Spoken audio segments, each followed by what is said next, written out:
At the full-time whistle, they are starting to believe this could indeed be their season. Let's hear from two of their stars, Ødegaard and Ramsdale, with Jeff Shreves. Aaron, Martin, Arsenal haven't beaten Spurs away since 2014. Quite simply, how good does that feel? It was about time then, but yeah, it felt amazing. Yeah, we remember what happened here last year, and we wanted to do a better game, show a different side, and show how much we have improved. And I think we did that today, and I think we all enjoyed the game. Aaron, how much did you feel you were totally in control in that first half? Yeah, totally. I think we deserved the 2 goals, and we probably deserved maybe more. We played the way we wanted to play the whole first half, and we got the deserved lead. Yeah. The first one was a slightly strange goal, but yours was an absolute beauty. Tell us about it, and also that goal celebration, basketball. Where's that come from?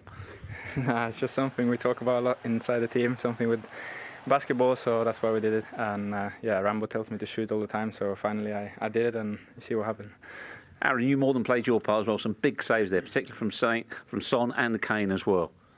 Yeah, that's what I'm there to do. The manager also mentioned, obviously, I think the last quite a few North London derbies we haven't kept a clean sheet either, so especially when he's been in charge, so I think that might have spurred me on a little bit.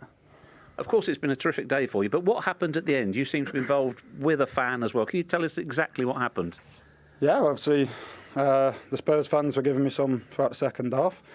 I give them some back, which the few people who I did do it to was probably well greeted, sportsmanship like. And then a fan I jumped over and gave me a little punch in the back. So, that's what happened, and it's a shame because it's just a game of football at the end of the day. What happened after that? Were you dragged away? Yeah, everyone. I think both sets of players as well tried to, bring me away, and but yeah, thankfully nothing actually happened too drastically. But it's a sour taste, but I'm sure we'll enjoy it when we go back in the dressing room. 8 points is the lead right now. What's the significance of that at this stage of the season? No, we're in a good position. There's no doubt about that. But we have to stay humble. We have to keep working hard. We can still improve a lot of things. You see today the difference between the first and the second half. So we still have some things to improve. So we have to keep going and keep pushing. Well, it was a fabulous victory. Aaron, you were named the player of the match. Martin, will you hand over the award, please? Thanks, buddy. Well done, bro. Thank you. Right, guys. Cheers. Thanks a lot.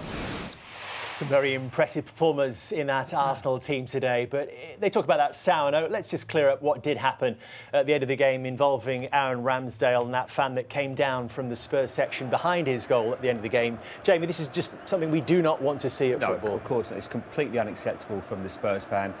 He's been getting stick all game, as he said. He reacts, he gives him a little bit of stick. You can see Richarlison as well gets involved.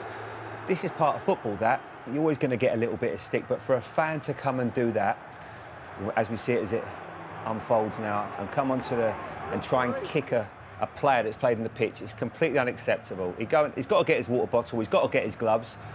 You can see it now, here comes the fan, and I'm sure that Spurs will act accordingly. He shouldn't be allowed in the football stadium, that guy. He should not be allowed, and it's completely out of order and unacceptable.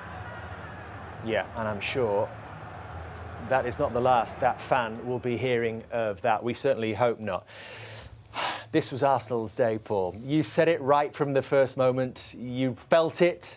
Why were you so confident?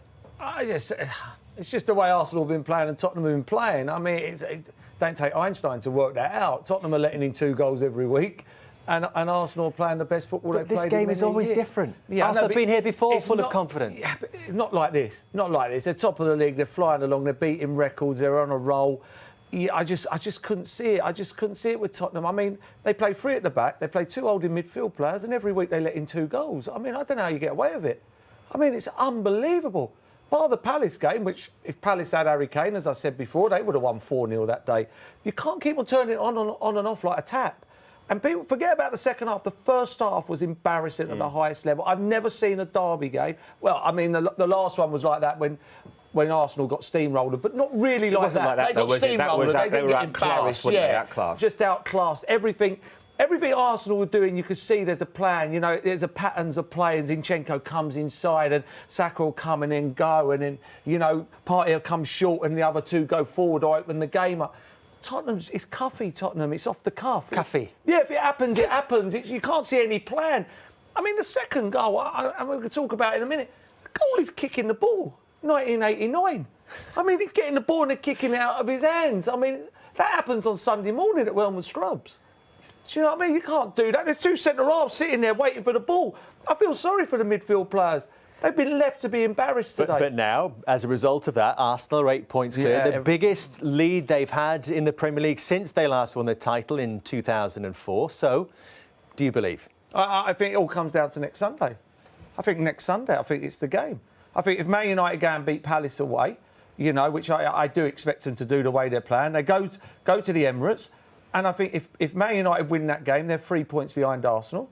If Arsenal win that game, Man United are out the equation, and it's Man City chasing them down, and they're eight, maybe even more points behind Arsenal. It's Arsenal's to throw away now. I know there's a lot of points to go, but that first half performance is that was like watching Man City. If you'd have been living in New Zealand and you ain't seen football for the last 4 years, and they were playing in light blue, you'd have thought that you were watching Man City. That's how good they were. Louis, I know you were hoping for a big performance from Spurs today, but did Arsenal have the look of potential champions? Yes, definitely. They show consistency, brilliance. There is like composure, there is technique, but on the same time, there is that calmness that sometimes you have to have aggressiveness in your game, but they've been like brilliant. And the first half, especially when they have the momentum, you have to have that belief. And they're starting the game really well. They finish with a professional approach in the second half. They didn't panic. They felt like very composed, and I think that's maybe down to Spurs' negativity in some ways. There is like the two sit-ins remain there all the game. I don't see that as Paul just mentioned, and having like no like efficacy or some kind of like inspiration to break down the team. It was not enough to put any pressure on Arsenal. They were too good today. I think as well, Louis, because derbies are normally frantic. They don't normally associate a calmness that Arsenal played with in that first half, especially to come here and play in such an assured manner. I don't think I've seen anything like it for a long time, especially with an Arsenal team that last season came here, they didn't have the capacity to hang on, they ended up losing the top foot. They are a completely different proposition, 8 points clear.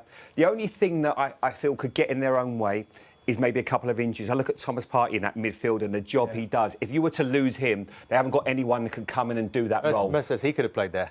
Yeah, but he's so good. Only against Tottenham. He won't be able to do that every week. You don't think Man United are going to let him do that next Sunday?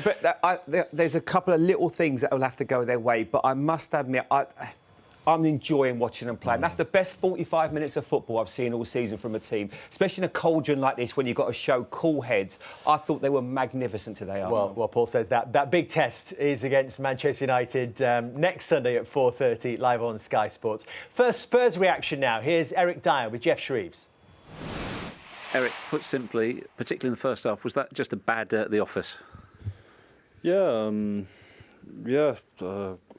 we conceded, 2 poor goals. The first one was just a bit unfortunate. But I don't think we started too badly. I think we started the game okay. Obviously, then they got the first goal, and I think they were a bit more on top. They had maybe the better chances in the first half, and then second half we came out, and I thought we played really well second half. Could have easily got back into the game. I think Ramsdale made a lot of good saves, and I think we're just missing that goal. If we get the first, then who knows what happens. Was that similar to a familiar theme this season, that you just haven't started quick enough in the first half of the games, particularly for North London derby? Did you not have the intensity? No, I don't. As I said, I don't think we started too badly. I think people will say we did because we obviously went in 2-0 at half time, but I don't think we started the game too badly. We had spells of possession in their half at 0-0. We just didn't really create any chance at the end of it. And then, as I said, the first goal was unfortunate. Both goals are poor, and then they were the better team in the first half, but I don't think it was as clear as the result would say. Any defeat hurts, but how much does it hurt more when it is the North London derby? No, obviously it's not what you want. You don't want that. You don't want this here at your own stadium.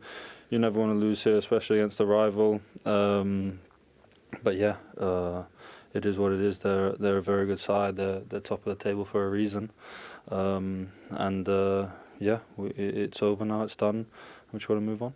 Unfortunately, what's not likely to be done is there was an incident at the end of the game. You probably didn't see it, so I can only try and describe it to you. Aaron Ramsdale was picking his water bottle up, and a fan from the Tottenham end leant over and kicked him in the back. That sort of thing, there's just no place for it in football, is there? No, of course not. Obviously, you know, you were explaining it to what happened to me a minute ago because I didn't see it. But obviously, it's just unacceptable, really. There's nothing more I can say other than it's unacceptable and it should never happen. Thank you, Eric. Cheers. Thank you. Condemnation from all sides for that unseemly incident at the end. He says that they had a decent start to the game, Spurs, but within 15 minutes they were 1 down. How disappointing was the manner with which they conceded this goal, Louis? Yeah, some people are going to say, oh yes, he's unlucky for the goalkeeping era, but the movement is great. He's starting short, passing, and then he go behind. And then now there is a mistake because he's invited in the box. And that's the easy cross for... So you think the goalkeeper needs more protection there? I think so, yes. You have to defend better, more aggressive. You don't let a player like him go inside the box this way. So you have to attack or maybe make him make a decision before. And obviously now it's up to the deflection to actually ask Lloris to have the best reflex. He didn't. His hand seems Does he need to do better, Jamie? 100%. I've been saying that for a long time about Hugo Lloris. He's got 5-6 yards there to react. I mean, he's falling backwards. It's poor goalkeeping. It's poor goalkeeping last week against Aston Villa. Unfortunately, there are errors that we keep seeing right now. He's been a brilliant goalkeeper for Tottenham. He's a World Cup winner, but there's too many mistakes. He just doesn't react to this at the same level to what he did a few years ago. Well, Paul was critical of his involvement in the second goal, a goal kick from 1989. His head. But after this, Paul, he doesn't have to do. Yeah, but because he does that, the poor centre midfield players have come short, and then they've got to go long. And as we talked before, that's the gulf in quality between the two teams. The way they take it after that. Chalk and cheese. Didn't you win the league in '89? Yeah, but we won it like that. But that's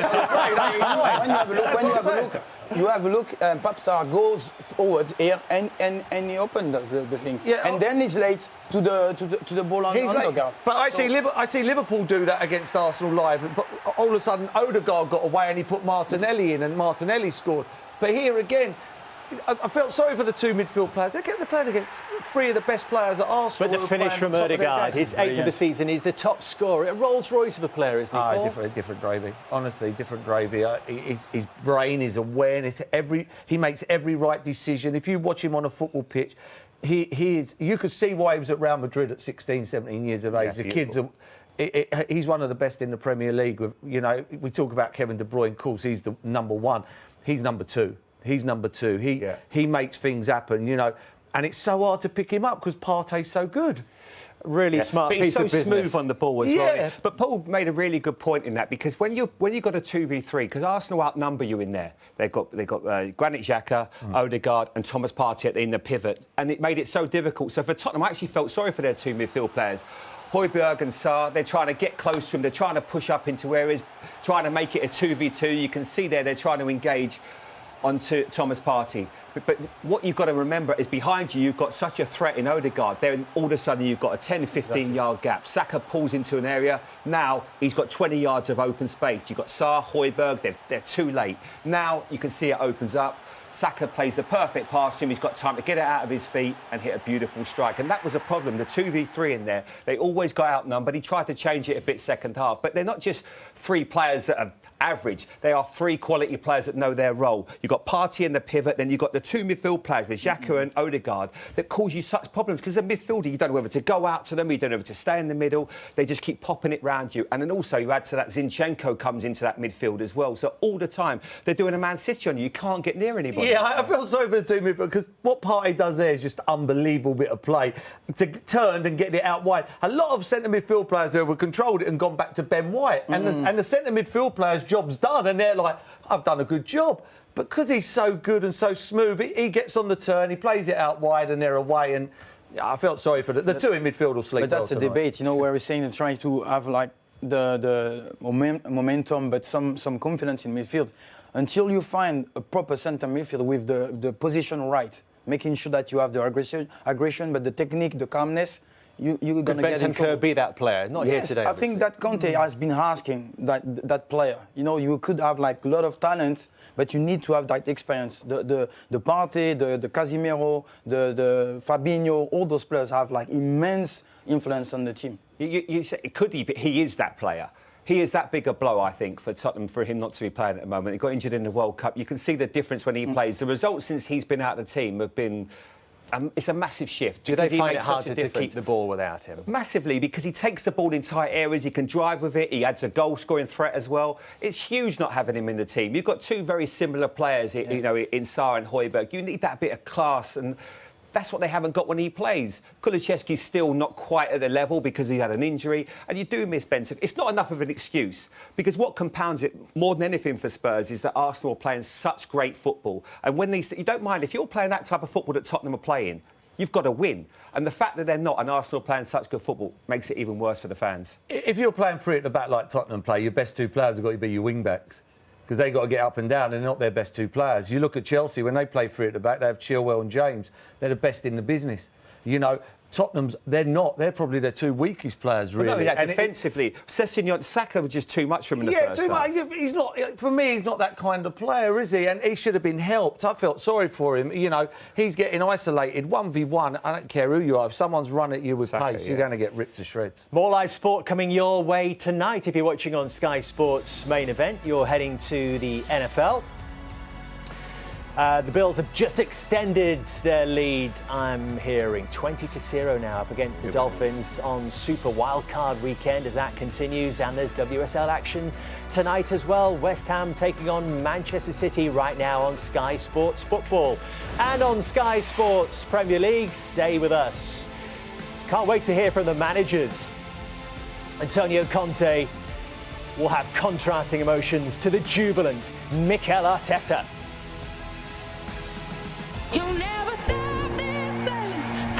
Tottenham Hotspur Stadium this afternoon, another step on their road to where? Well, maybe the title. No wonder Mikel Arteta was beaming at the full-time whistle. And remember, he was captain when Arsenal last went away to Spurs in 2014. So how much praise does he deserve for where he's managed to get this Arsenal team so far? I think everybody at Arsenal deserves praise because, you know, Mikel Arteta could have easily been gone from Arsenal. Easily. And no one would have said a dicky bird. No one would have said a word. They stuck by him and they believed in him and they got Edu in and Edu. And, I mean, their recruitment over the last year or so has been second to none over the last 2 years. I got to give credit to everybody.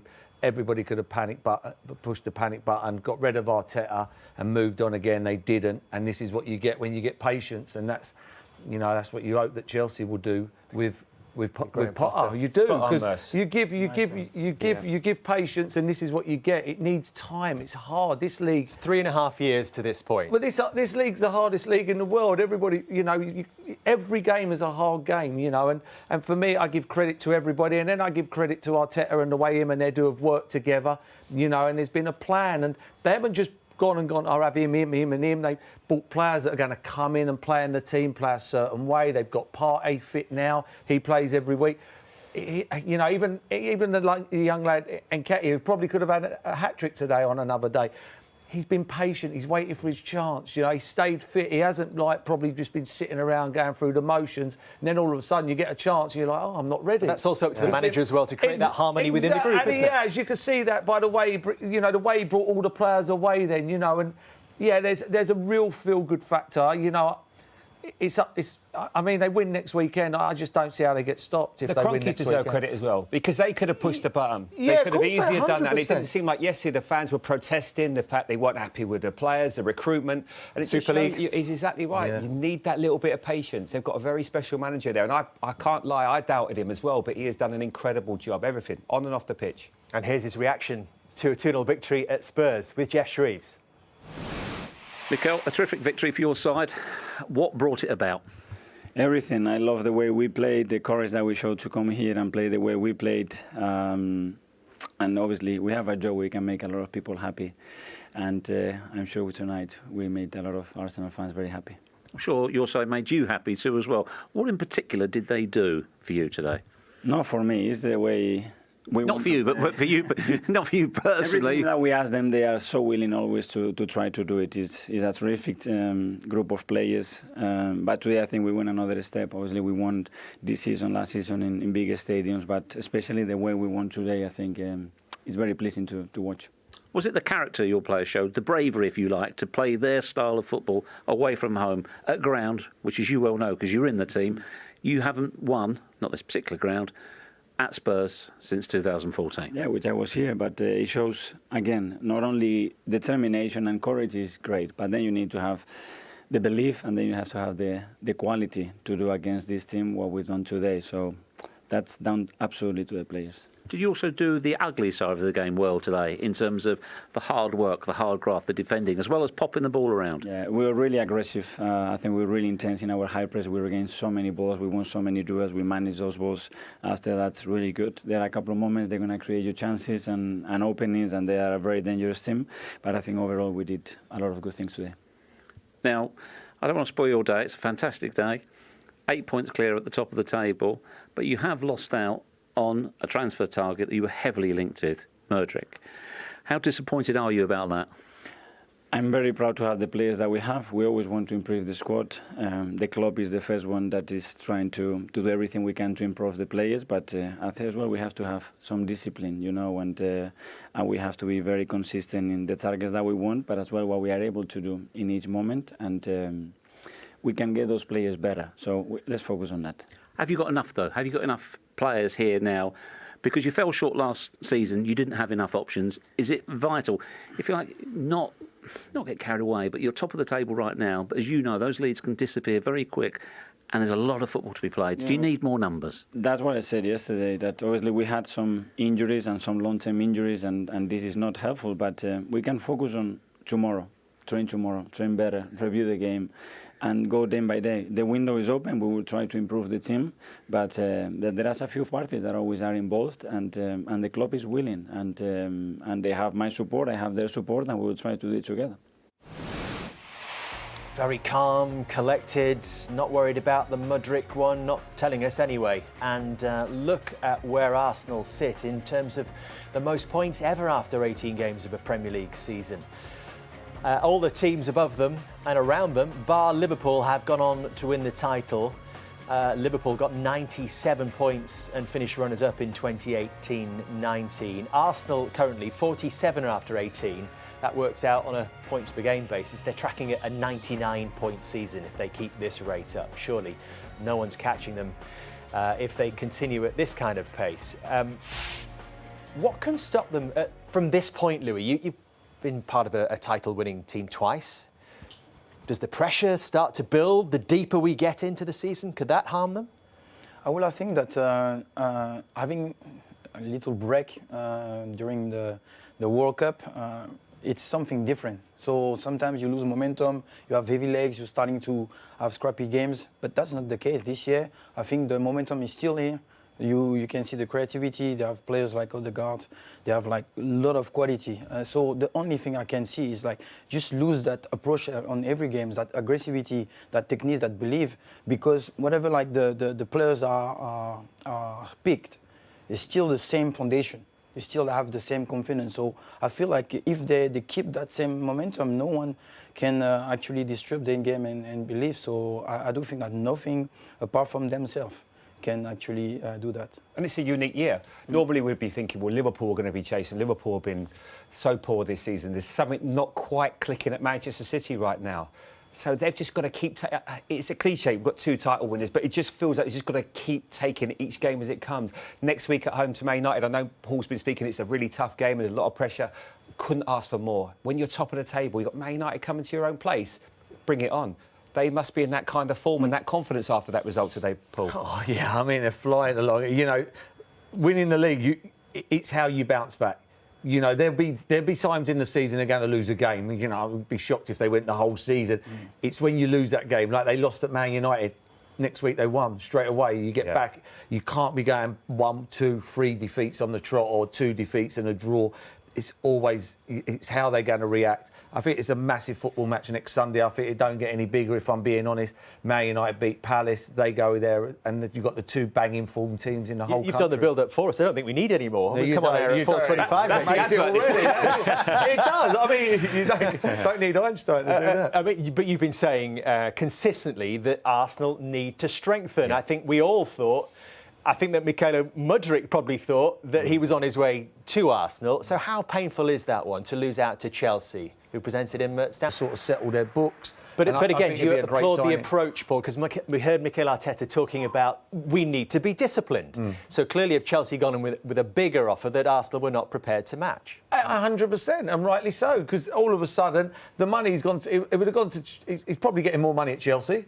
He's probably getting bigger wages. If Arsenal then go, right, I'll wait there a minute, we'll give you them wages, how do you think all them players are going to react? You know, it's a happy dressing room at the moment. You start bringing in players and giving them 200-300 grand, it gets around the dressing room, players start getting unsettled. You don't want to, you're better off not rocking the boat. These chances do not come along too often. You know, they're top of the league, 19 odd games gone. You know, You've got to seize the moment. You don't want to ruin. It won't be the first time, would it, that a January signing has rocked the boat and tipped the balance, the equilibrium in a dressing room? Yeah, absolutely. You've got Smith Rowe coming back as well, which I think is vitally important. You do worry. You don't know how long Jesus is going to be out for. He's had a few knee problems before. The one, I'm going to repeat myself, I do worry if they get an injury to Thomas Partey. You know, they've got Lokonga as well that could play in there, but he's not of that same quality. They tried to sign Douglas Luiz in this summer. They didn't get him across the line. Now, they've just saved £85 million on Mudryk. Maybe there's a world where they keep protecting what we got. And I know you've got to be careful not to upset, but I think that's an area where they cannot. You'll be kicking yourself if you don't bring in 1 or 2 players and you get injuries. What makes Thomas Partey so special for this Arsenal team? He anticipates the game. He gets better and better. He's just a brilliant midfield player that can do everything. There isn't really a weakness in his game. You know, we could see it with a strike here. This is like what you'd expect from a Odegaard. But he is doing this as a defensive midfield player. He picks up great positions when they haven't got the ball. He gets in front of Saliba and Gabriel. He is just a brilliant midfield player. Is he the piece of the jigsaw, better. Louis, that takes Arsenal to that final step? I think so. Yeah, definitely. I always say that Arsenal sometimes lack aggression, and he gets that. And at the same time, he's calm. He fits really well the Arsenal system in a way that he can be very composed. And at the same time, he have as well, you know, that charisma. You know, there is like sometimes a completion with Odegaard. Maybe people say, oh, yes, he's young, he doesn't speak that much. But yes, those 3 players in midfield with Saka, with this aggression and Partey, is really complementary to Odegaard. This is really where those guys feel confident, they know each other. There seems like this foundation is very crucial. But I think still, I think that there is a need of a striker.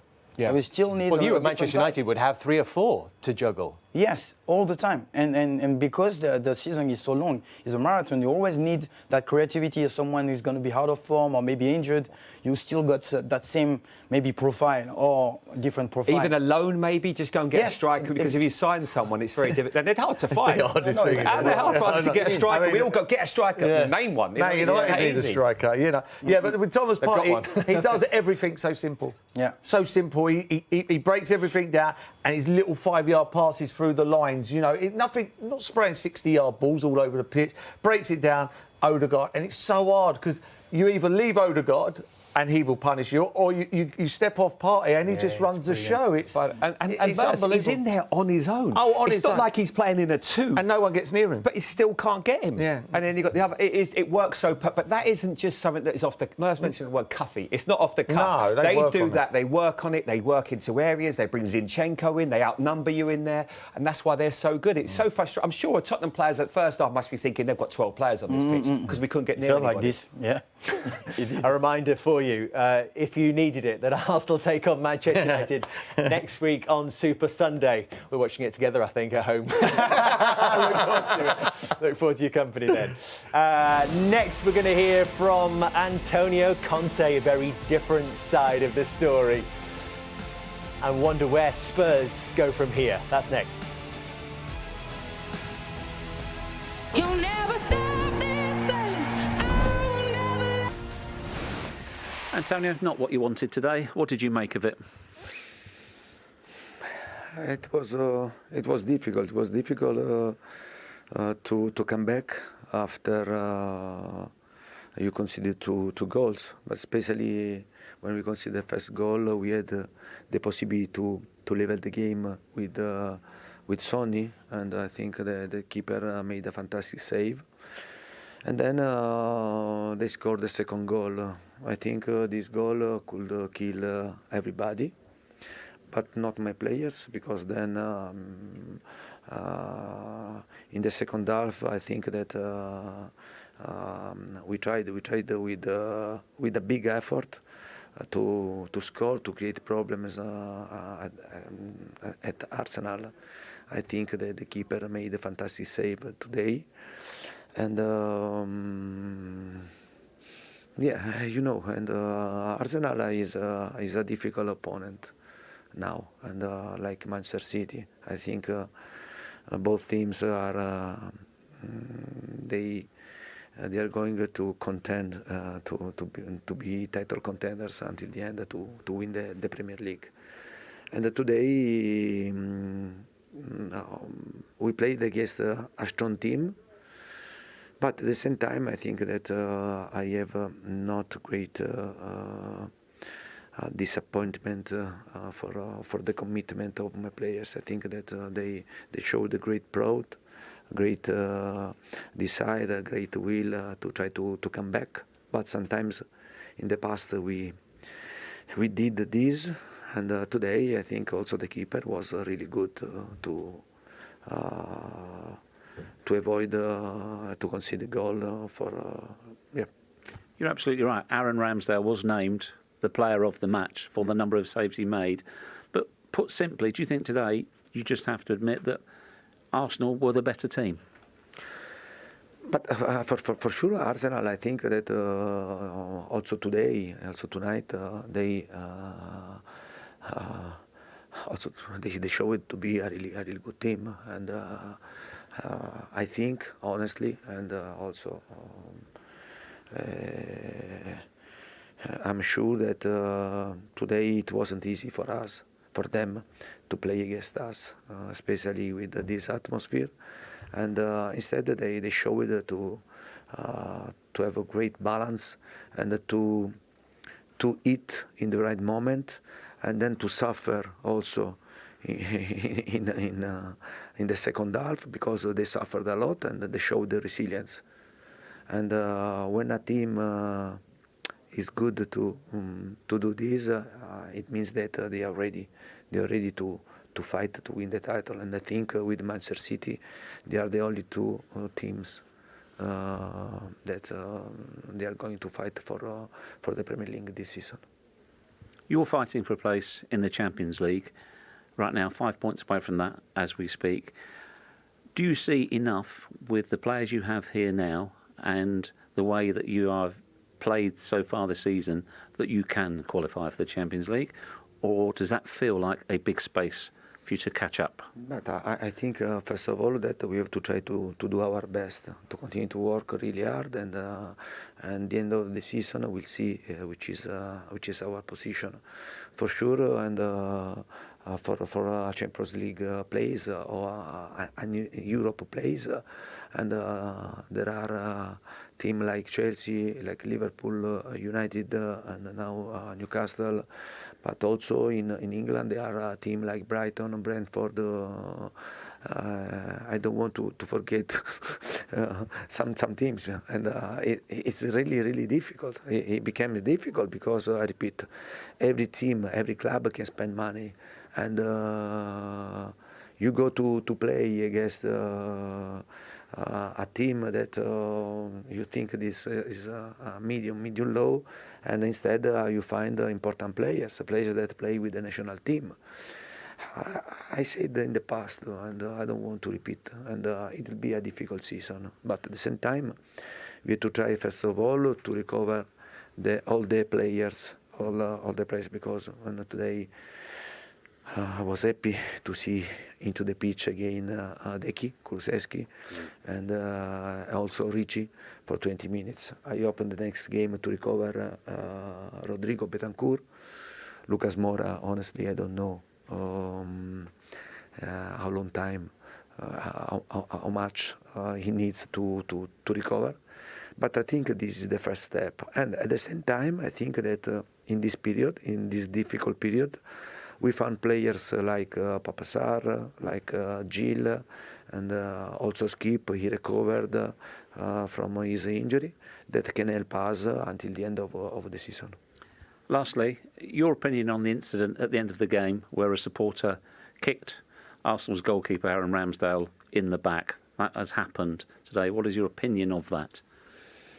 Honestly, I didn't see this. I see only that it was a bit of confusion, and you are saying me now that it happened this, but no, I don't know if happen this type of situation, and it's not good. It's not good, and I repeat, we have to show always respect in every moment for the opponent, for the players, and yeah, I think that if happen this type of situation that you are saying me, I didn't like it. Thank you, Antonio. Thank you very much. Thank you very much. So it's 33 points on the board for Spurs at the halfway point, 5 points outside the top four, 14 behind Arsenal now. Tracking at a similar level to last season, they had 36 after 19 last season, but remember, they had that late flurry of victories. They won 8 of the last 11 to clinch the place in the top four ahead of their North London rivals. It looks a very different story half a season on. We talked about a gulf in class, Louis, today. For your old side, what did you think they lacked? I think, yeah, these sitting midfielders, this creativity, the balance that he mentioned about Arsenal, having like those two sitting midfielders through the game, having that courage maybe to play a bit forward, thinking, that's not there at the moment. So where we think about Betancourt, I think it's one of the profile, but it's not enough. When you have like a top quality striker as Harry Kane, and it's lacking ammunition, I think. It's just not supported enough. So there is